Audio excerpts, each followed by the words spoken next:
one of our postdocs here at class, Juan Pablo Ardilla, who is actually the Center for Latin American Latinx Studies postdoctoral fellow this year.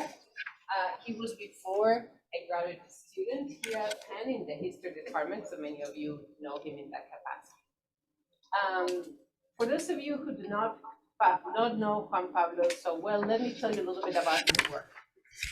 His dissertation, which now is it's a book manuscript in progress, thank you, Anna, examines the ways in which emotions such as fear, confusion, guilt, and hope give meaning to people's sense of reality, their memories, and their imagined futures in the territories of the former Viceroyalty of New Granada. He focuses on the period between 1808, when the Spanish monarchical crisis broke out, and 1830, when the First Republic of Colombia dissolved.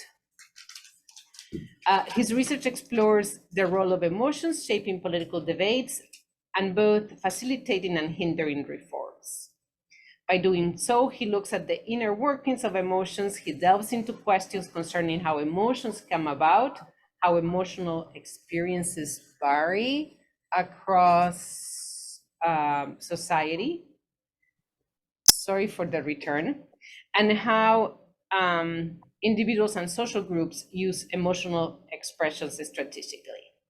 He has a BA in economics and a BA in history from the Universidad de los Andes in Bogota, Colombia, and an MA in history from the Universidad de los Andes, as well as an MA in history before he got his doctorate here at the University of Pennsylvania. So Juan Pablo has also been a very, very active member in our Dispossessions in the Americas project. He has really been amazing at coordinating the work of our undergraduate arrays, guiding graduate arrays, and now helping me organize a reading group on Fridays at 3:30. So thank you, Juan Pablo, really for everything you do for the center, including presenting your work. So without further ado, the floor is yours.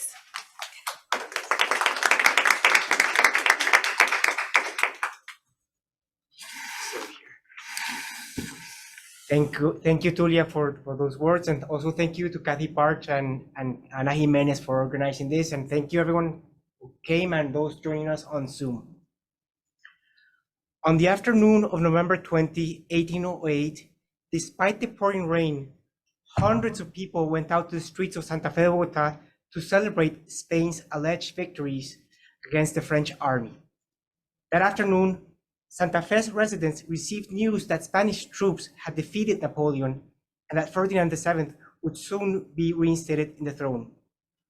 All through the afternoon, church bells did not stop tolling and fireworks exploding. According to Santiago de Torres y Peña, the priest of the Church of Las Nieves in Santa Fe, he saw many of his parishioners thanking God and the Virgin Mary for their protection and, quote, shedding tears out of joy and affection. Unfortunately, for Santiago de Torres y Peña, his flock, and Santa Fe's residents, some weeks later, mail coming from the Iberian Peninsula refuted the news of Spain's purported victories. Just give me a second and I'll set up the presentation here.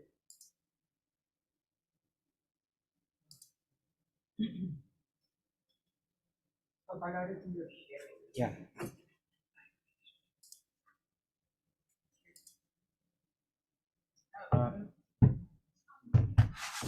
Okay.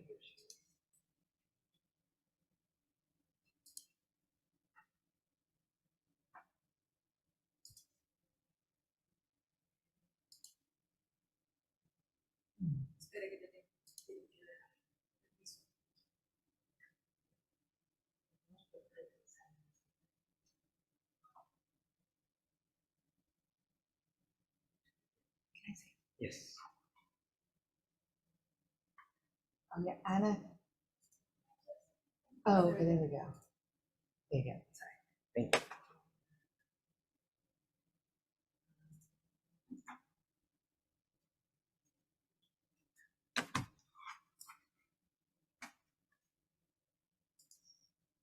Sorry for that. Oh, sorry. Part of hybrid talks. Yes. Yeah, it comes with the territory.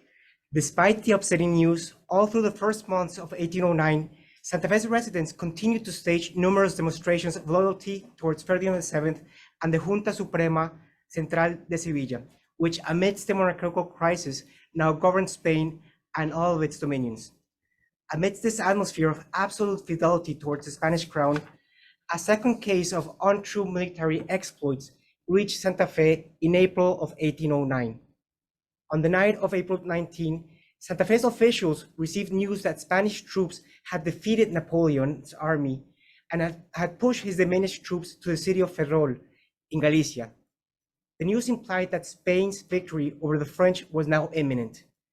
That night, at around 10 p.m., Santa Fe's authorities ordered the city's church bells to be tolled and the streets and balconies to be illuminated. Thousands of the city's residents celebrated in the streets while fireworks exploded uninterruptedly. Music bands with drums and flutes went around the streets and squares. Amidst the excitement, Franciscan friars standing in the convent's main entrance offered the musicians and bystanders wine from their pitchers. For those of you who have been to Bogota, this is the Septima with Jimenez. This is downtown Bogota, pictures of the San Francisco Church. There used to be a convent to the left of the church. So you just please use your imagination and imagine these friars standing in the entrance of the convent, drinking wine and celebrating with the people in Santa Fe of Bogota. Cheers in favor of Ferdinand VII and the Spanish crown were heard all night in the city's streets and squares. Reports claim that Santa Fe's residents celebrated until 4 in the morning. The following 2 nights, additional celebrations were observed.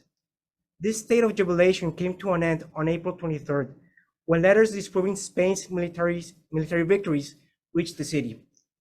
The letters coming from the Iberian Peninsula revealed a dramatic situation.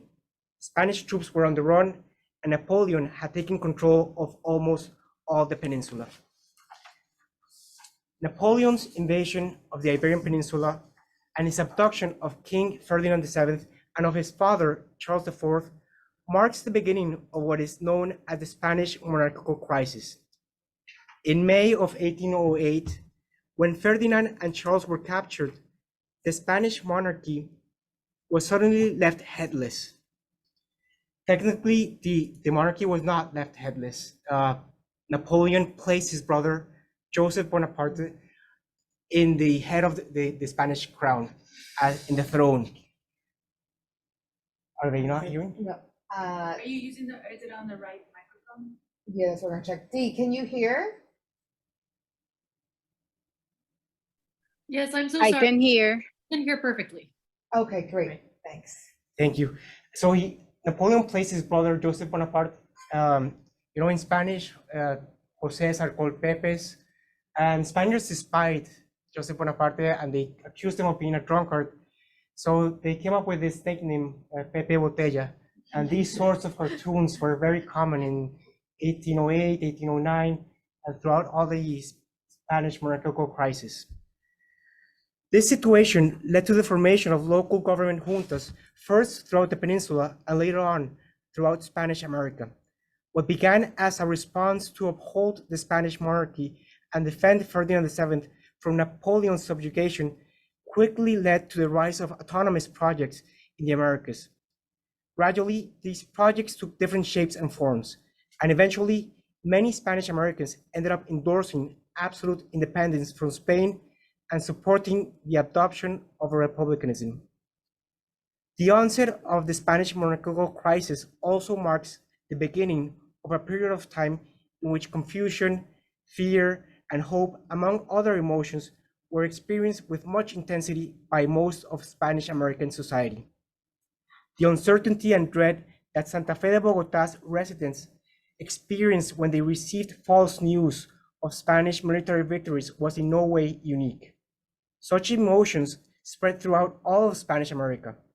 Since the beginning of the monarchical crisis, information from the Iberian Peninsula had been arriving to the Americas in dribs and drabs, encouraging the propagation of rumors, untruthful news, and conspiracies. In this context, mistrust grew incessantly between peninsular authorities and Criollo notables, between patricians and plebeians, and between criollos, mestizos, Indians, free blacks, and slaves, as each group accused the other of treason and disloyalty.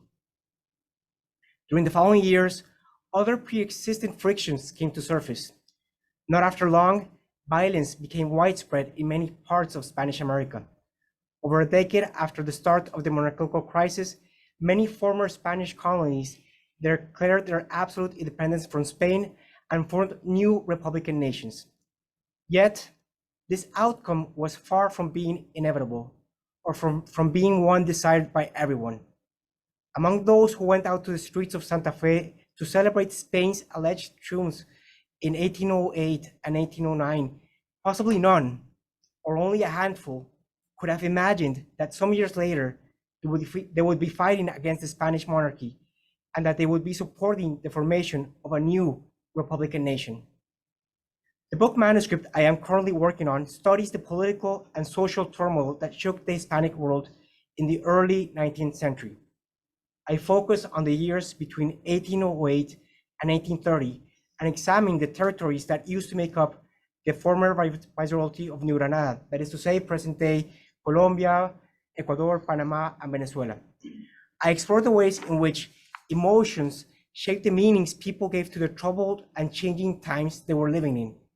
At the time, there were many different understandings of what republicanism, monarchism, independence, and loyalism meant and implied.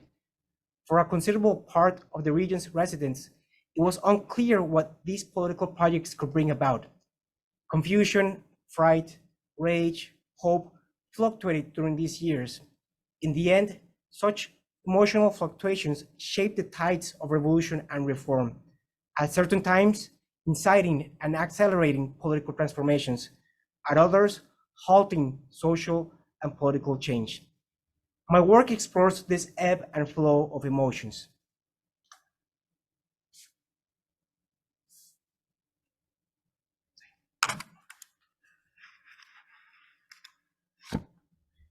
I argue that the intense fear and confusion that many experienced at the time, along with their feelings of hope and rage, gave form to the republican and national projects that emerged in New Granada during the early 19th century. I claim that independence and the onset of republicanism did not bring about a critical break from the monarchical and colonial past. Widespread feelings of dread and uncertainty led many of the region's residents to seek stability and safety at the expense of their aspirations for social and political reform. That is to say, the emotional milieus of the 1810s and 1820s hindered the revolutionary spirit that had spread some years earlier. Such generalized sense of fear and confusion enabled the persistence of monarchical and colonial notions of symbolic power and social order. The independence processes of Latin America are one of the most studied periods in Latin American historiography. Since the 1820s to the present, possibly thousands of books have been written about the topic. In very broad terms, there have been four main historiographical approaches to this particular period of time. Throughout the 19th century and well into the 20th century, historians focused on political transformations, war, and national martyrs and heroes. To an extent, these histories praised the existence of new independent nations and celebrated their independence from a tyrannical Spain. They highlighted the alleged transformations independence brought about at the same time that they justified the rule of the criollo elites over these new countries. Towards the half of the 20th century, a variety of historians and intellectuals, mostly belonging to Marxist school of thought, offered a new interpretation. These scholars centered their attention not in almighty heroes, but in social and economic structures. In their works, they argued that independence had left these structures untouched, and that this historical process had merely brought about the transfer of power from Spanish officials and aristocrats to criollo elites. In more recent time, social historians have offered yet another approach to independence. Building on the work of Alberto Flores Galindo and C.L.R. James, social historians such as Marcela Echeverri, Peter Guardino, Marisa Lasso, Eric Van Jong, and Peter Blanchard, among others, have centered their attention on slaves, free blacks, Indians, and urban plebeians. Their work has demonstrated that these social groups were active and central actors during the independence processes who sought to maximize the benefits they could obtain from such a situation. Their work has also shown that many slaves, free blacks, and Indians opposed independence and continued to support the Spanish monarchy in order to defend and augment their communal lands, autonomy, and other privileges. Just at about the same time as these social historians were offering new interpretations to the independence process, a group of political historians also began to shed light on the transformations that came about with independence. Francis Javier Guerra, James Sanders, Daniel Gutierrez, Lina del Castillo, and Isidro Vanegas, among others, have highlighted the innovative character of the many constitutions that were written in Spanish America, as well as the advanced nature of schools, universities, and scientific commissions that were created during the first years of Republican life. Sanders, for example, has even claimed that during the first half of the 19th century, that America was at the vanguard of the Atlantic world. The independence period has been so thoroughly studied that it seems as if nothing else can be added to what has already been claimed. Yet, my research offers three contributions to the existing historiography. In the first place, I put into doubt the sense of certainty that allegedly existed at the time. Some historians, such as Guerra, have claimed that people in the early 19th century were fully conscious of the transformations they were living.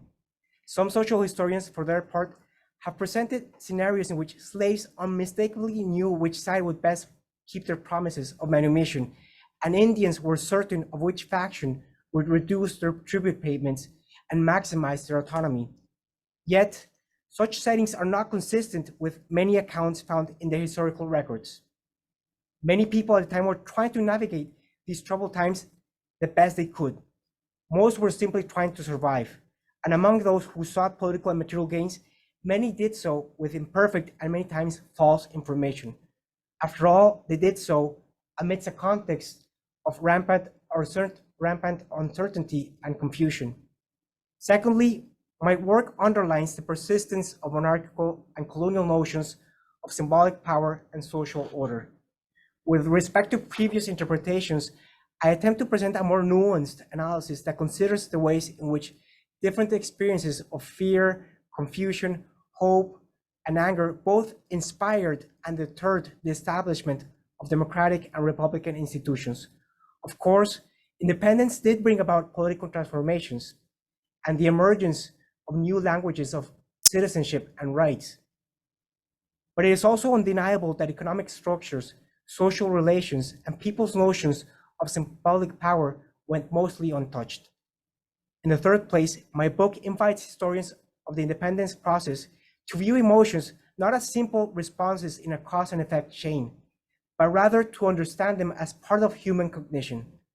The few historians who have paid attention to emotions during this period have mostly done so to highlight the irrationality of popular sectors or to stress the elite's intrigues to assert their control over society.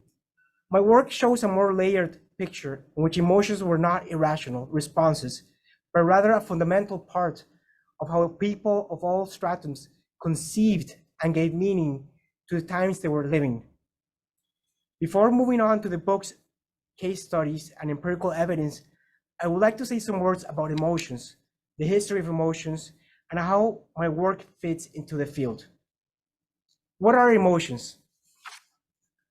Are they found in the body, in the brain, or are they external to human anatomy?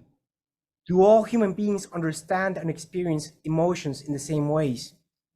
That is to say, are they universal or do they vary in time, across different cultures, and within a given society in accordance with class, gender, and race? These are some of the questions over which scholars of emotions have debated for decades. In broad terms, biologists and neuroscientists have tended to more universalist understandings in which emotions are seen as neurological and bodily reactions that are mostly unaffected by time or place. From a more cultural perspective, cultural anthropologists have claimed that emotions the experiences they create, and the expressions they produce are determined by specific cultural and social settings. Most historians of emotions have located themselves somewhere in the middle of these debates. Even though they have highlighted the ways in which culture gives form to people's emotions and experiences, most of them have also acknowledged that emotions are shaped by a series of biological features that are universal and shared by all human beings. Yet, in tackling these sorts of questions about the nature of emotions, discussions among historians have ended up revolving around a much more practical question that has to do with the feasibility of studying emotions of the past. That is, can we actually study the emotions of people who died hundreds of years ago and who barely left any written traces? Historians of emotions have taken two different, although not too distant, paths to tackle this question. On one side, a group of historians have focused on the concepts that define emotions, as well as the social norms and standards that regulate emotions. On the other, historians have centered their attention on the different ways in which emotions are experienced and conceived in a given society, on the relationship between language, experiences, and emotional expressions, and on the cultural conditions that make certain experiences and subjectivities possible. Among the first group, Carol and Peter Stearns stand out as its main advocates. Emotionology, as they have termed their methodological approach, studies how social norms and standards promote and prohibit some kinds of emotions, while remaining neutral or indifferent to others. For instance, in the Renaissance, society standards rewarded displays of romantic love among elite men, but disdained such demonstrations among commoners. Some centuries later, romantic love became accepted and even commended among men of all social classes.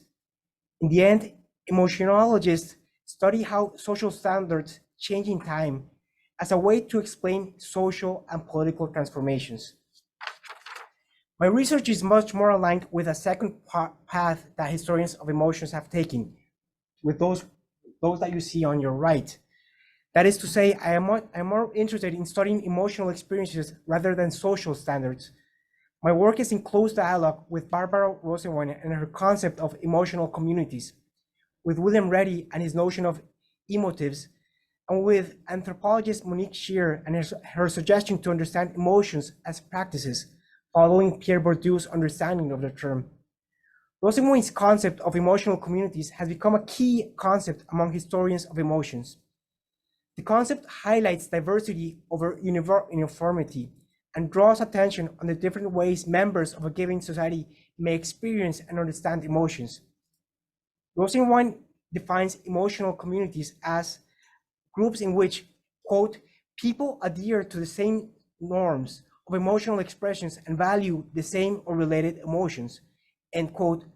As Rosenwein explains, emotional communities define and assess the nature of the affective bonds and the expressions that they expect, encourage, tolerate, and deplore. Rosenwein's concept is useful to think about the wide variety of experiences and expressions that exist in a given period of time. Reddy, for his part, put forward the concept of emotive, which he defines as speech acts through which individuals describe and characterize emotions.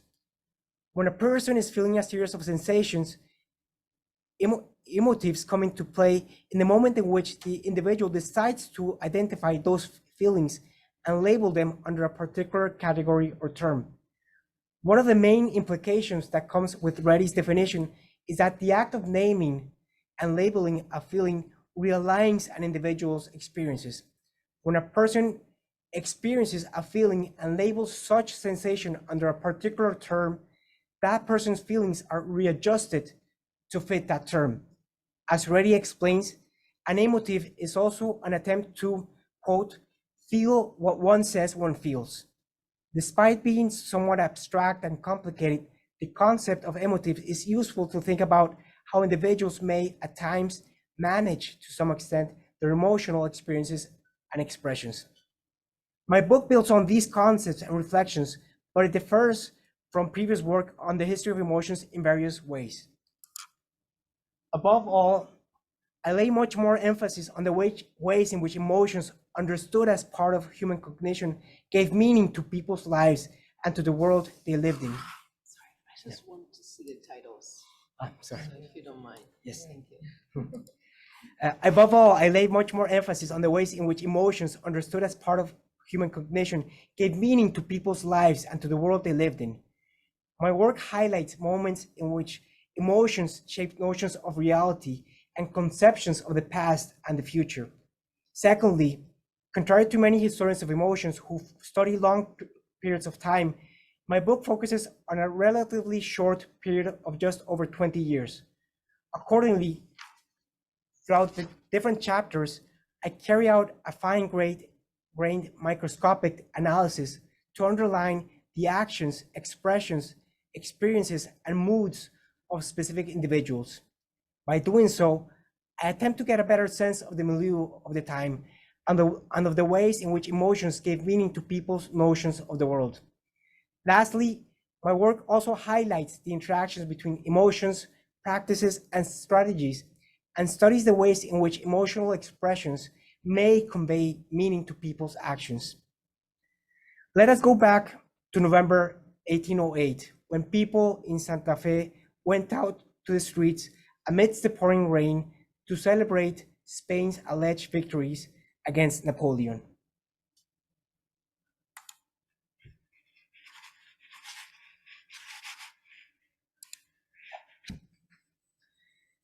These sorts of episodes of misinformation that shook Santa Fe de Bogota are at the center of the first chapter of the book.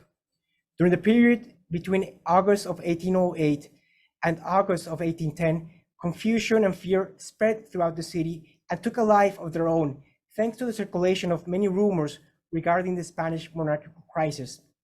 Besides misinformation concerning Spain's alleged victories, there were also claims that French troops had sailed up the Orinoco River and disembarked not too far from Santa Fe. Conspiracies stating that top officials had decided to betray Ferdinand VII and would behead Creole notables.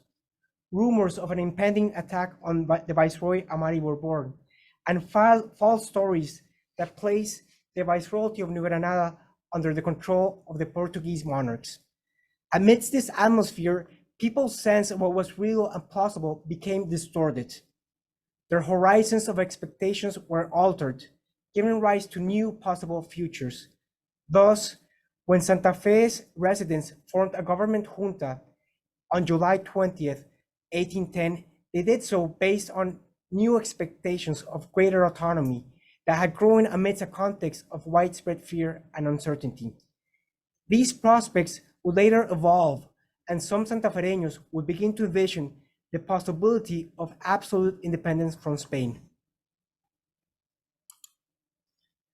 In the second chapter of the manuscript, I built on Rosenwein's emotional communities to study the different emotions and experiences that circulated following an earthquake in northern Venezuela and a series of volcanic eruptions in Popayán in southwest Colombia. Both natural disasters produced fear and guilt throughout society. However, not everyone experienced these emotions with the same intensity, nor did they give them the same meaning. Some even expressed hope of better times to come, claiming these natural phenomena were mere obstacles in the path to success. The division between emotional communities was partly drawn following political lines. Royalists tried to incite feelings of guilt and fear, accusing rebels of having brought about God's wrath with their sinful ways. They exploited the fact that the 1812 earthquake struck on a Monday, Thursday, that rebel provinces were hit the hardest, and that the tremor killed thousands and destroyed hundreds of buildings. In the meantime, Republicans attempted to ease such feelings, explaining that republicanism and independence were not contrary to God's will. However, there was another factor separating one group from the other. It had to do with people's understandings of the natural world. Those who believed earthquakes and volcanic eruptions were simply natural phenomena had fewer reasons to feel guilt or to fear God's wrath. But as Popayán's different responses to the volcanic eruption show, these divisions were not clear-cut. In 1817, Popayan's authorities organized rites of repentance to calm God's anger, at the same time that they ordered indigenous peoples to climb the Puracell volcano to clear its cracks so that the volcano could breathe properly. Here in this image, you're seeing a painting that was done in the 1880s in a city south of Caracas, and there's still ruins of the earthquake. This earthquake was so strong, the 1812 earthquake in northern Venezuela, that all the way into the early 20th century, there were still ruins from the natural disaster. Inasmuch as there is a close interrelation between emotions and people's grasp of the present and the future, as I explore in the first chapter of the book, a similar claim can be made about emotions and people's memories and notions of the past. The third chapter of my book studies how collective memory shaped people's emotions at the same time that these emotions had an effect on people's remembrances. The chapter focused on a panic attack that broke out in the streets of Quito on June 27, 1815. In the previous day to the 27th, rumors had been circulating throughout the city, claiming that a revolt was soon to happen and that rebels were planning to attack the military quarters. Others maintained that royalist troops were going to ransack the city's shops and residences. On the morning of the 27th, these rumors gained even more strength. In the afternoon, when the church bells tolled, mayhem broke out. Quiteños ran in all directions, trying to find cover. Royalist troops stationed in the city's outskirts marched into the city to put down the disturbance. In a matter of few minutes, Quito's streets were left empty and in complete silence. Royalist soldiers captured a few suspects and went back to their quarters. Besides this, nothing particularly important happened on the 27th. Yet, the inquiries into the uproar contained dozens of testimonies explaining some of the possible motives that led to the panic attack. All sorts of explanations came up. For instance, an official claimed that the disorder had been caused by the authorities' attempts to capture and slaughter the many pigs living in the streets. Yet, the predominant explanations linked the rumors and the atmosphere of fear and anxiety with remembrances of past episodes of urban violence. Some claimed that when they heard stories of an impending commotion, they felt that the tragic events of August 2nd, 1810, when royalist troops killed hundreds of civilians, were going to repeat themselves. In this case, collective memory shaped emotions at the same time that those emotions gave form to the ways in which the past was conceived. In this image here, you're seeing this image was the one in the flyer. It's a depiction of what happened on August 2nd, 1810, when hundreds of civilians were killed by royalist troops. This is kind of a fictitious representation, but it shows troops going into the prison cells and killing many Creole leaders who had been involved in the creation of Quito's first junta on August 10, 1809. After the creation of that junta, troops from Lima were sent to Quito. The title of the painting talks about tropas españolas, about Spanish troops.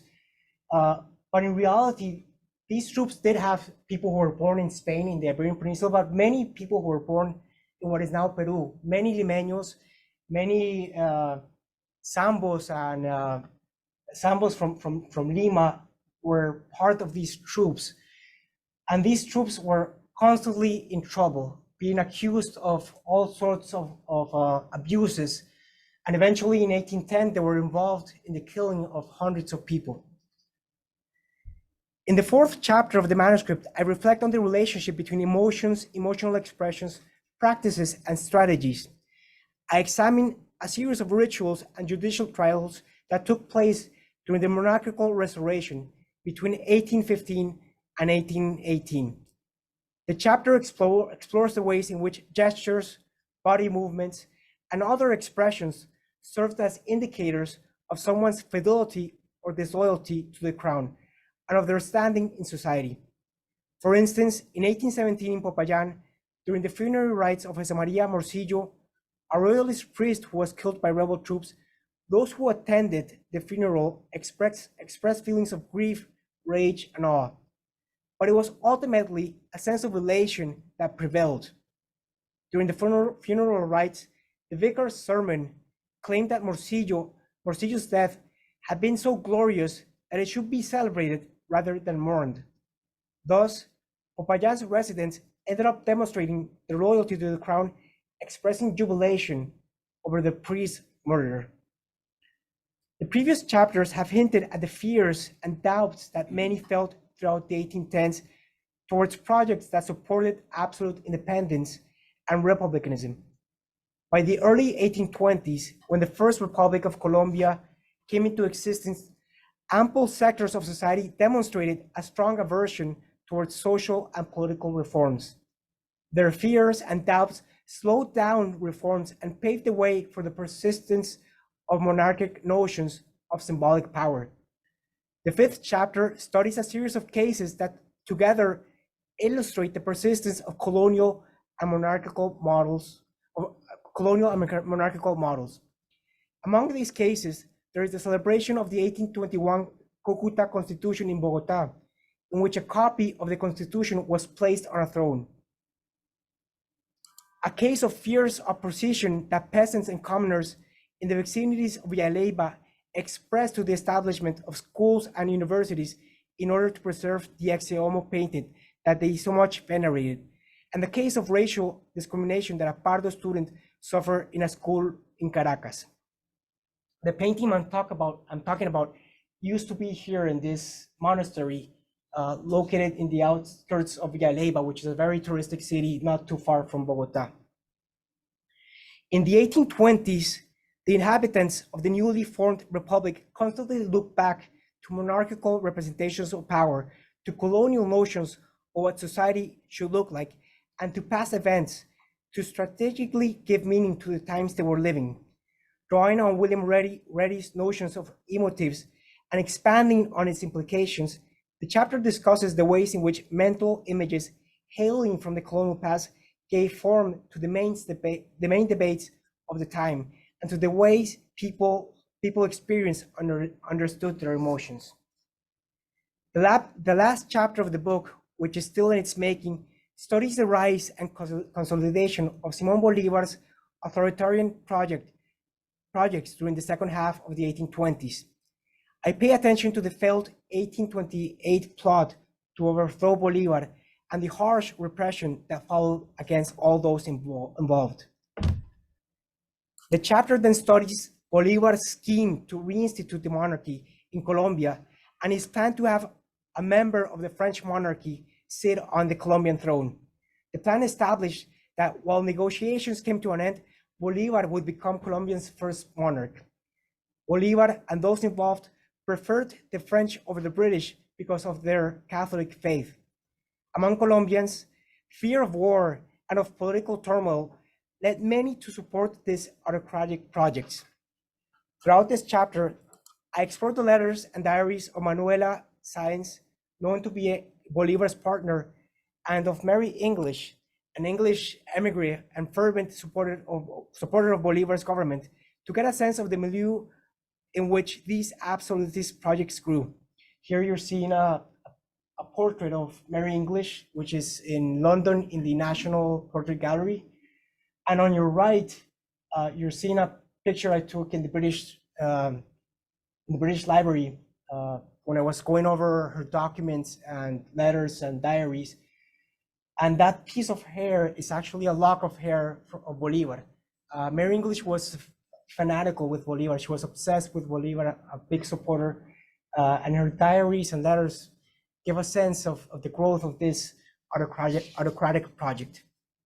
Did she live in Latin America or she was in England? She lived most of her life in Colombia, in Bogota. Yeah. I have to admit that while writing this book manuscript, I have constantly felt at the edge of the cliff. Moments of frustration and not being able to fully grasp people's emotional experiences have been coupled with many moments of much caution. I am aware that any step in the wrong direction could plunge me into anachronistic conclusions or reduce my analysis to that of a ventriloquist, speaking on behalf of those who lived in the past. I have come to accept that as a historian, I can never fully grasp the happiness that the Franciscan friars felt in 1809 as they drank wine and passed their pitchers to the musicians, nor can I fully comprehend the feelings of guilt and fear that many felt in Caracas in 1812 after an earthquake destroyed the city. Much less can I say that I can fully grasp people's experiences during the harsh interrogations that many of them endured, or that I can understand the strategies they employed during the ceremonies and rituals that took place at the time.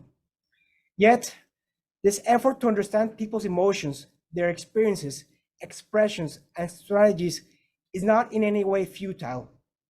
After all, through microscopical ethnographic analysis, we can get a sense, even if incomplete and imperfect, of the emotional milieu of the time and of people's lived experiences. Moreover, in the process of trying to unearth emotions and experiences, historians can uncover other tensions and frictions. Such is the case of this manuscript. While studying emotions, I have shed light on the persistence of monarchical and colonial notions of symbolic power. In doing so, I have shown that intense fear and confusion slowed down reforms and impeded a critical break from the past, despite independence and the adoption of republican institutions. Thank you.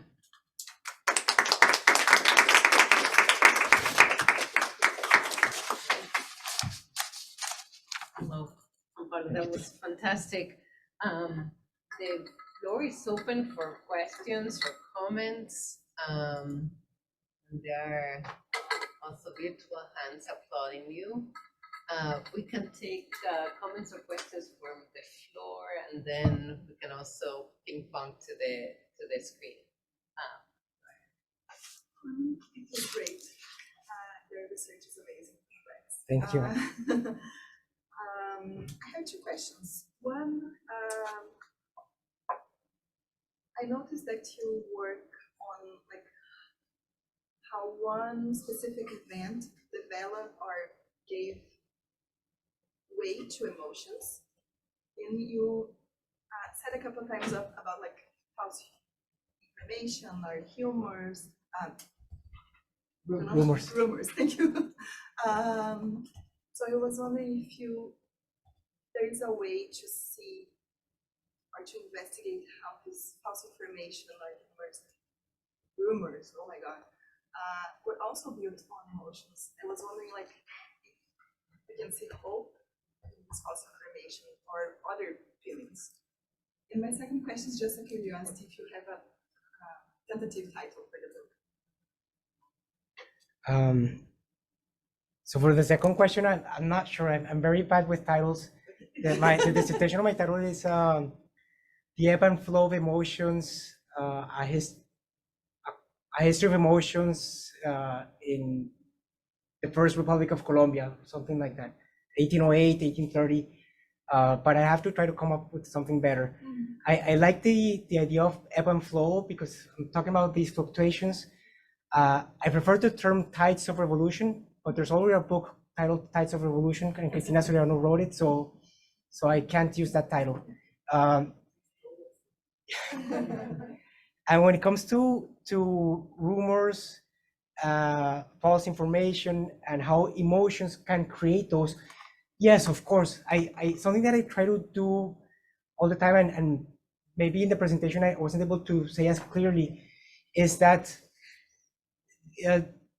emotions are not simply an effect caused by something else. I mean, not rumors can incite emotions, but emotions also incite rumors. So it's more like a circular relation. It's not cause and effect.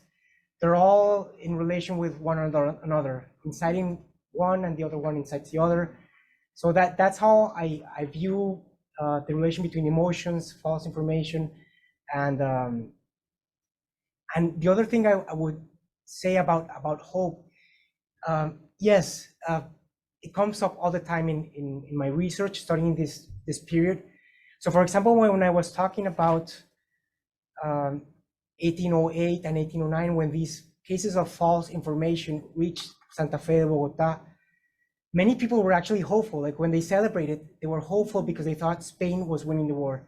They were defeating Napoleon and they were victorious, so they were hopeful. Later on, as some of these provinces started declaring independence, they were also very hopeful. They said like, okay, now we're gonna have autonomy, we're gonna have self-government. Better times are gonna come up. Even during the earthquake in Caracas, there was a clear divide between Republicans and Royalists. But amongst the Republicans, they were saying like, this is not God's wrath. This might be a message from God, but it's a message for us to be even more hopeful. It's like a penance, but we're gonna, like, if we were successful, we're gonna triumph and have like the best republic ever. So that's like another case of hope. Javier. Thank you so much for your presentation. Thank you. I have two questions. They are related. The first is about your methodology. I'd like to know more about how you use the concept of emotional communities for see different perceptions of the same phenomenon. I'm thinking maybe the arrival of Pablo Murillo was completely seen different by people like Torres Peña or Nariño or different circles. So how you could trace those boundaries of these emotional communities? That's the first one. And the second is about the places of enunciation.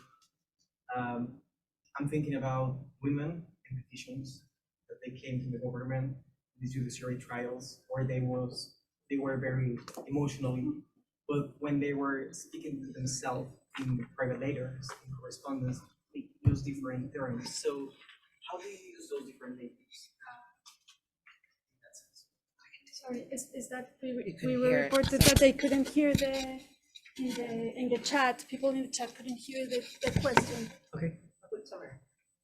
Okay. Yeah. The first is about methodology and emotional communities, how to trace the boundaries, how to mark the limits between them. And the first, it is about different layers and places of enunciation, the private space, the public sphere, how to. Yes. No, you had to post that back. Okay. Thank you, Javier. And I think both questions are very related. Yes, with enunciation, that's something that's very important that what you're mentioning. When studying these terms and concepts that come up in the documents, historians who study emotions have to be very mindful of the objective of each sort of document, and to be aware of if it's a private document being sent to a friend, to a partner, if it's a private document being sent to an official, or if it's a public document that's supposed to be read by many people. So these questions have to be in our minds all the time, and we have to be careful. Like when these concepts come up, we have to try to analyze what the intention was in each case. Of course, this can lead to different analysis and different conclusions depending on each case. But you're completely right that enunciation is very important. Something that is related to enunciation that I also study in some chapters has to do with emotional expressions. So in certain cases in which the sources have enough information that they talk about the way in which emotions were expressed, that is also another sort of enunciation. They're usually public enunciations of emotions. Like when someone was seen crying out of joy in the streets, that's a public enunciation of an emotion. But we also have to be mindful, like, is that person actually feeling that emotion? Or is it also a strategy so that others around that person get a certain message? So I mean, this problem with enunciation can lead to many different questions and many different reflections. And regarding emotional communities and my approach, you're completely right. There's so many. You mentioned Pablo Murillo and other moments. I could write like the whole dissertation just thinking about emotional communities and having like many different episodes and seeing how there were different communities dealing with that specific episode and how those communities evolved in time. I decided not to do that in all chapters, but have like some chapters in which I do focus more on emotional communities, and in other chapters I have like other reflections on other concepts and other like debates that have to do with the history of emotions. But I could have easily just studied emotional communities throughout the whole dissertation, throughout the whole book project. And as I work on this, I could actually try to add some reflections in each chapter. A question from Anne-Marie. Yes. Hi, Anne-Marie. Hi, How are you?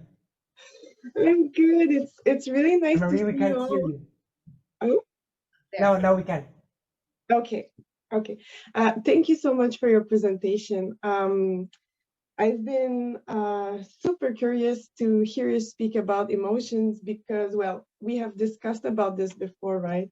But you work from an historian perspective on emotions, and I've been working more with a geographical or sociological approach. And one thing that comes back a lot in the things I'm reading these days is a bit on the thing with the feeling rule from Arliel's child, and how she explains that sometimes we socially have a certain rules regarding how we should feel in certain situations, like you're going to be happy at the birthday, or you're going to be sad after a tragedy and stuff like that. And it has been very interesting because it shows how socially we are constrained to at least perform certain emotions so that we're going to fit right with the other people around us. And then some other people, I'm thinking here especially of Ben Anderson, are talking about these affective atmospheres, which are very, very contagious, but that it feels like it's a bit above humans, right? And there's a bit of this lack of agency when we say, well, how is this fear produced and how does it circulate through the bodies of the people and in, like, for instance, social movements or revolutionary moments and stuff like that.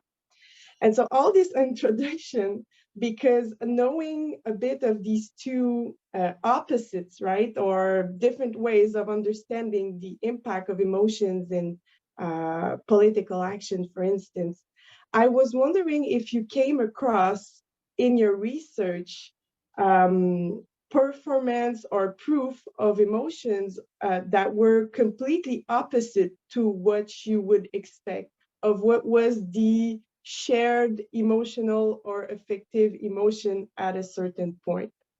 That's my question. I hope it's clear. Thank you, Anne-Marie. Yes, well, I think there's two moments in which the emotions that people try to incite and express are kind of contrary to what I expected. So one case is the one I just mentioned in Caracas after the earthquake.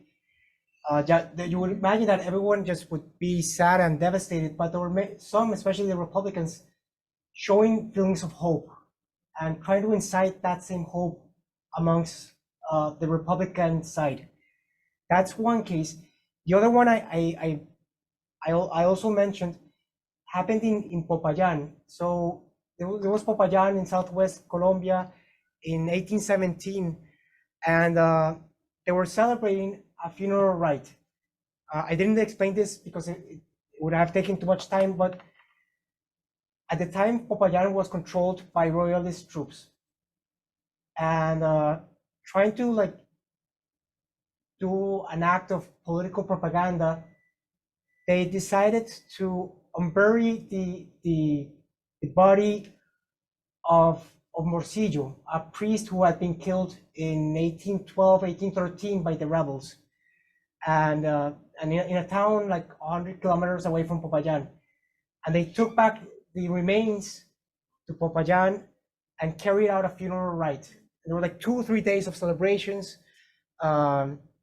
mass, sermons, all sorts of celebrations. And you would imagine that people would be the kind of sad and upset and angry with the rebels, but especially after the sermon that was given out by the vicar, he tried to promote a sense of kind of joy and elation. He's like, this Morcillo, he's a martyr. He sacrificed his life in defense of the Spanish monarchy and the Catholic religion.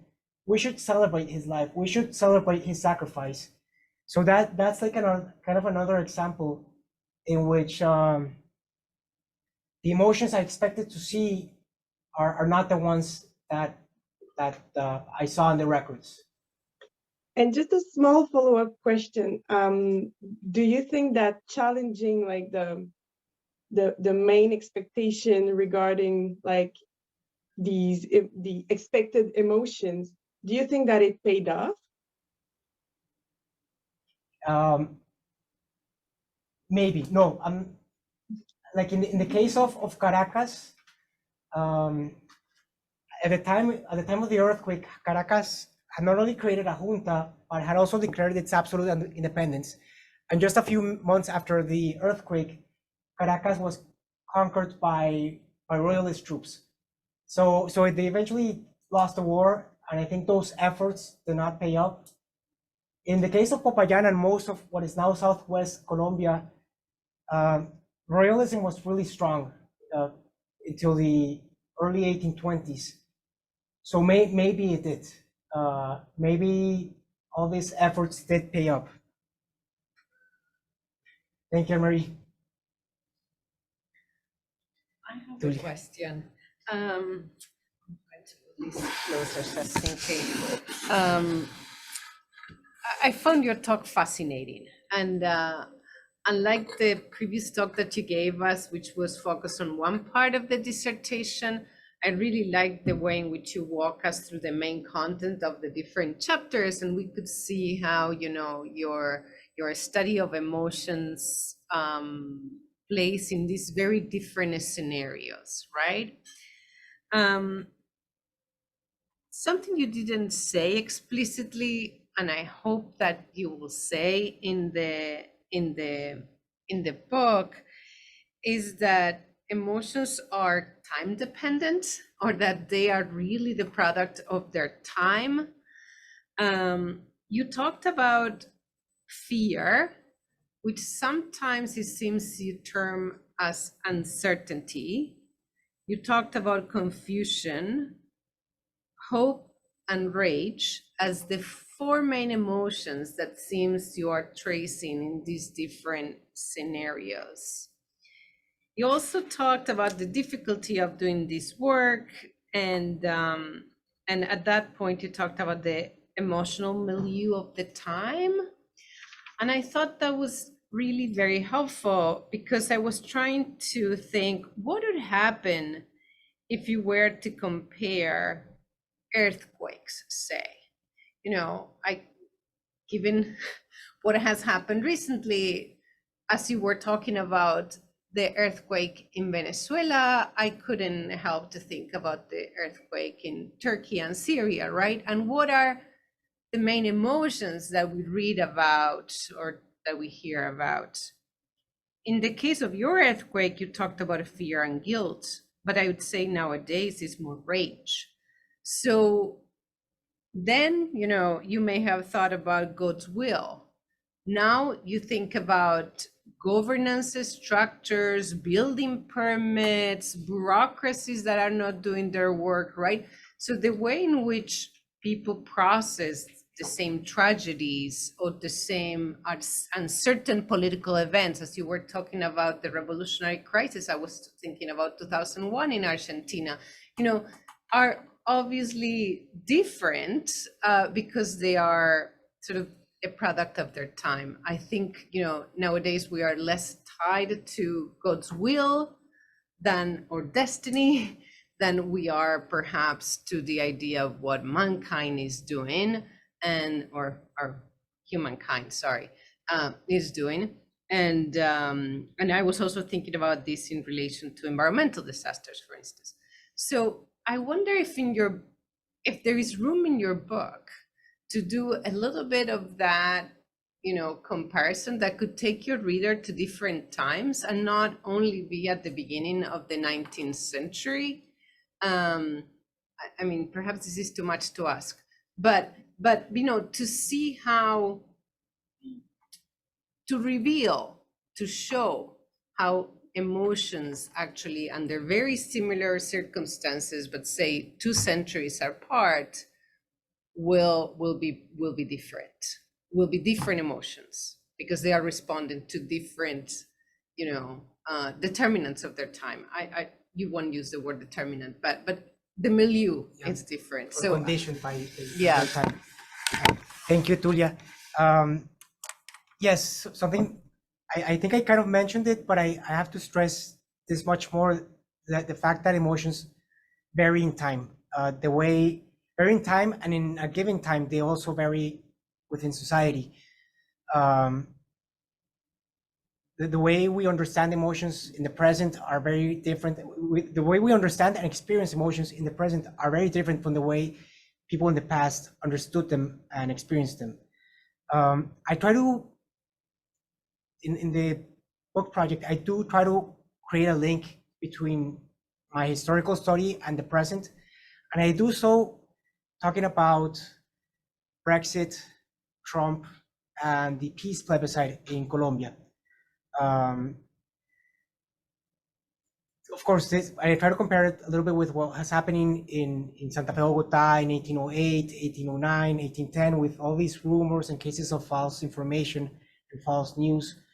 And I try to show, I mean, of course, when I was writing this or doing research, these things were happening in the US, in Britain, and in Colombia.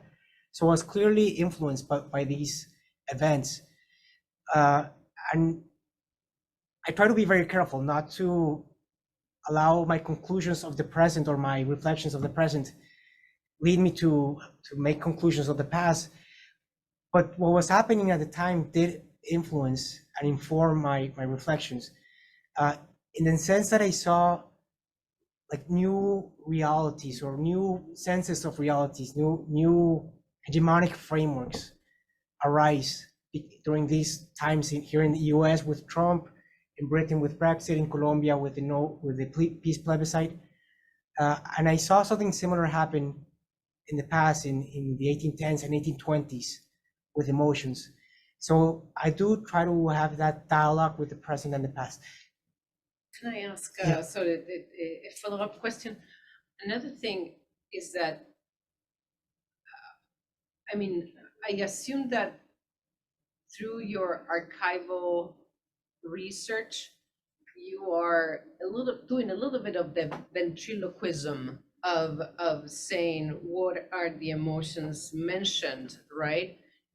At least in the public record, or where you think that they represent some sort of a state of a group of individuals, at least. Nowadays, when referring to climate, for instance, scholars are talking increasingly, or just the public, about climate anxiety. But I presume anxiety wasn't an emotion that had been termed then, or conceptualized the way we do now, right? So is this something that you will also sort of highlight, how emotions not only are time dependent, but also what we think an emotion is changes on time. Yes, and the terms used Exactly. change in time, of course. That's the question you bring up is one of the main problems that all historians of emotions face. When studying the records and documents, terms relating to emotions don't come up as often. So many times you see an atmosphere, and there's a sense of an emotion being present in those documents and in the narrative that's there, but an emotional term is not there. So historians face this problem. Should we, in the present, give a term to that atmosphere that's being described in the document? Or should we simply not give it a term and simply describe what was happening? I try to do a little bit of both. like trying to be very careful and respectful to what happened in the past. But what you say is also true. Sometimes terms do come up in the documents, and that doesn't imply that what they understood. And when they talk about fear, the way they describe fear is not the way we would describe fear in the present here in the US or in Colombia. So I have to go back to dictionaries. The Diccionario de Autoridades is something I use all the time. Also, like trying to see the context in which the term was used, to be very careful to not use the term in an incorrect way. This is a risk. I mean, all the time, as I mentioned towards the end of the talk, I feel I might say something that's not completely true. So it's a big risk all the time. And thank you. Juan, Yeah. Hi. Hey, how are you? As always, it's so nice to listen to you and to learn more. But I have a couple of questions. I remember how I learned about independence back in school, and they taught us about El Florero de Llorente, this base that some criollos were petitioning some florero, and all of this was planned as a way to try to generate outrage among the criollos against the Spaniards. Obviously, this was this was really early in the process of independence, in 1910. So I was wondering, I'm going to rephrase, but first, how do you understand the relation between emotions and politics? If you see like a connection between the two of them, because what we see today is the idea that you use emotions to get a political outcome for a political purpose. And I was wondering if you see the same in this period. With two particular questions. One is the process or the ways of communication between the peninsula and the colonies in this period. If you think that just the material process of communication, like the times that it took between the information, what was happening in the peninsula, arriving here to the New Granada, if the time also play a role in this misinformation, in these rumors, if the material process of communication also play a role, and it's also so that in one sense. And on the other hand, I have another question about the creation of this animosity between Spaniards and Americans. I think one of the things that a lot of historians have emphasized in the last decades are that at the beginning of the process of independence, everyone considered themselves as Spaniards or part of this community. They all swore loyalty to Ferdinand VII, but it slowly, throughout the decade of the 1810s, this animosity was created and was built. So I was wondering the role of emotions in the creation of these two sides that at the end of the 1910s and 1920s, 1810s and 1820s were like fighting against each other. And you could see two separate like groups. So how was the role of emotion play in this creation of these two communities? Thanks. Thank you, Juan Ignacio. And those are big questions. Regarding the last question, when Ignacio was talking about this rising American identity, and this is a phenomenon that started in the late 18th century and became stronger towards the 1810s. And this led to stronger tensions between peninsular Spaniards and American Spaniards. It's definitely a division that I have to take into account. I think when talking about emotional communities, there's so many different variables that we should take into account. I took it most into account political divisions, religious beliefs, and scientific approaches or visions of the natural world. But this division between being a peninsular or being a Spanish American are also divisions that I think I should take into account. And I'm sure from there on, I could reach other conclusions and reflections. Regarding communications and the fact that it took so long to communicate what was happening in the peninsula with the Americas, I'm sure that if at the time they had Zoom, WhatsApp, emails, things would have been much different. They've provided, I mean, many Spanish authorities, the viceroys, some members of the audiencias, as well as some members of the Consejo de Regencia and the Cortes of Cádiz, were very fearful of the creation of juntas, government juntas in the Americas, and they thought this would only lead to chaos.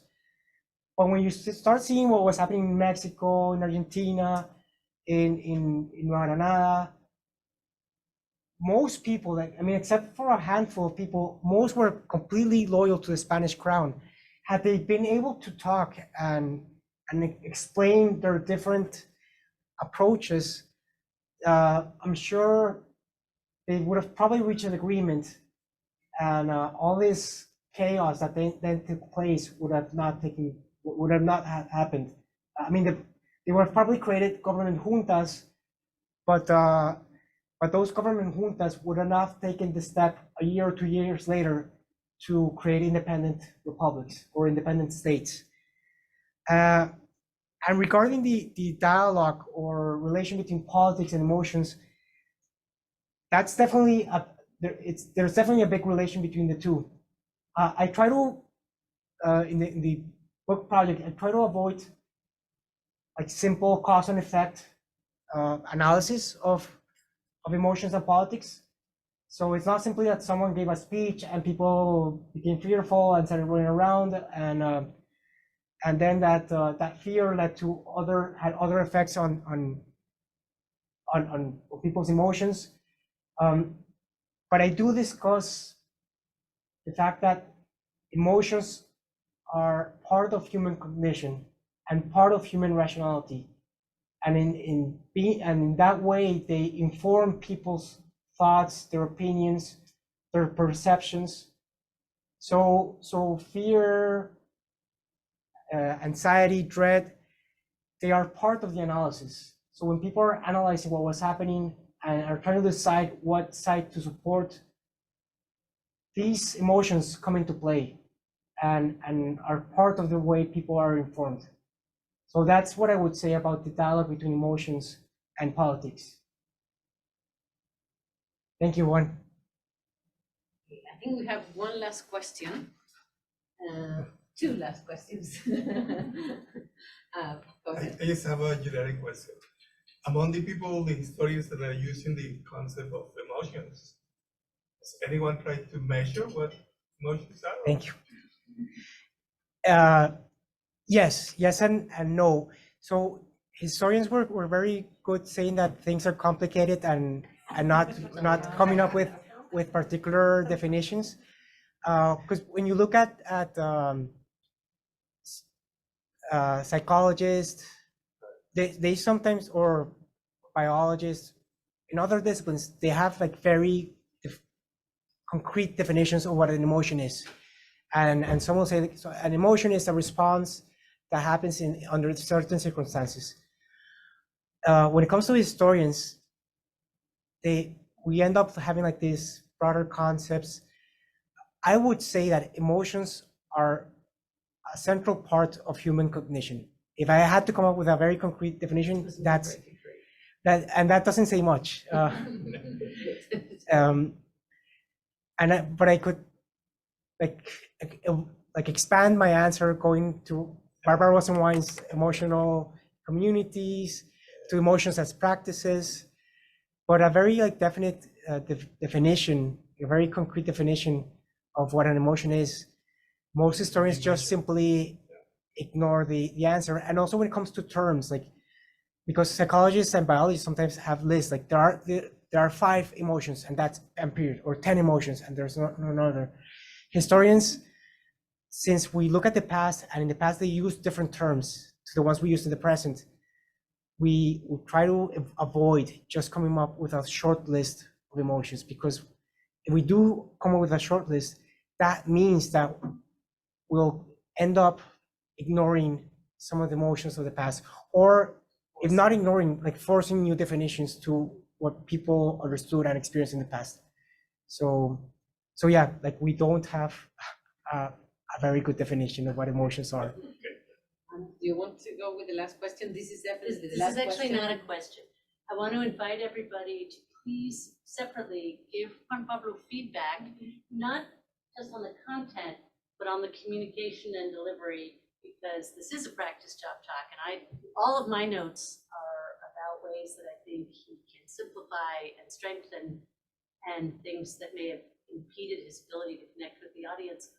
You are a really friendly audience, all right? But imagine that you are trying to judge him and evaluate him, and it's much better for him to get critical feedback now than later.